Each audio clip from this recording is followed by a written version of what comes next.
Hi guys, in today's video, I'm going to show you how you can change username on Instagram PC. So the first step, you simply need to search for Instagram and you need to open Instagram and you need to log in into your Instagram account. So once you done that, you simply need to click on your profile here and click on edit profile. So once you are here you can see count centers option. So you simply need to click here and wait for few seconds. So now you need to select your Instagram account profile and here you can see an option of username. Click here. So now you can change your username from here.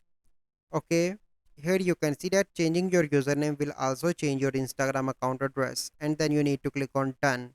So this is the process that you need to follow to change username on Instagram PC.